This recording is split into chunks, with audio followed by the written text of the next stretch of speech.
Hi hello friends, खूप दिवसांनी वेळ मिळाला त्यातूनच हा एक व्हिडिओ मी टाकत आहे। लहान बाळ असल्यामुळे व्हिडिओ टाकायला फार जमत नाही आहे, त्यामुळे मी हा व्हिडिओ खूप उशिरा टाकला आहे आणि अगदी शॉर्टकटमध्ये हा टाकलेला आहे। तर मी ते अर्धा किलो बटाटे घेतलेले आहेत आणि हे बटाटे छान असे मी थोडंसं चिमूटभर यामध्ये मीठ टाकून हे छान असे उकडून घेणार आहे, जेणेकरून हे अगदीच मऊसूत उकडून होतील। तर इथे मी 1 पेंडी पुदिना आणि 1 पेंडी कोथिंबीर घेतलेली आहे। तर आपण ही स्वच्छ धुवून याचा वापर करणार आहोत चटणीसाठी। तर इथे हे आपण छान असे निवडून घेऊन ह्याची आपण चटणी बनवणार आहोत। अगदीच शॉर्ट रेसिपी आहे, पण खूप एन्जॉय करणारी रेसिपी आहे। तर इथे मी ही चटणी बनवणार आहे, यासाठी मिरची आणि अद्रकचा वापर करणार आहे। तर इथे उकडलेले छान बटाटे आहेत, हे मी मॅशरच्या साहाय्याने मॅश करून घेत आहे। ह्याची आपण टिक्की बनवणार आहोत आणि ही टिक्की आपण सर्व मसाले वगैरे ॲड केल्यानंतर टिक्की बनवून ती तळून घेणार आहोत।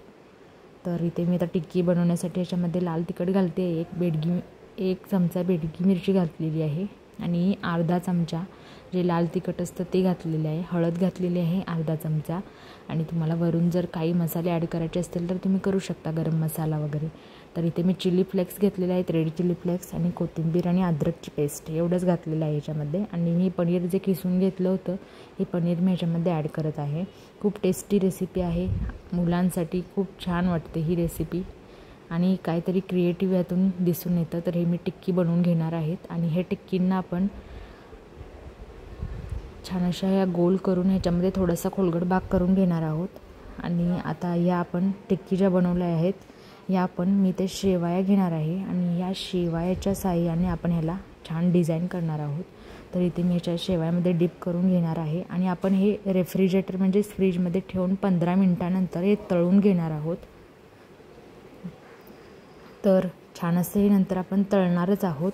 आणि इथे मी हे उरलेलं जे पनीर आहे ह्या पनीरमध्ये 1 चमचा मीठ आणि 1 चमचा काळी मिरी पावडर घालून ह्याची छान असं गोळा तयार करून घेणार आहे। छान मॅश करून घेणार आहे हाताने, जोपर्यंत छान असं मऊ होत नाही तोपर्यंत। आणि छान असं हे मॅश झाल्यानंतर आपण याचे गोळे तयार करणार आहोत।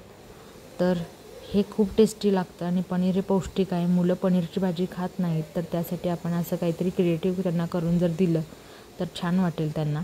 तर बघू शकता, तर इथं बघा हे तळून देखील झालेलं आहे आणि मी अशा प्रकारे याला सजावट केलेलं आहे। कसं वाटलं नक्की सांगा। धन्यवाद।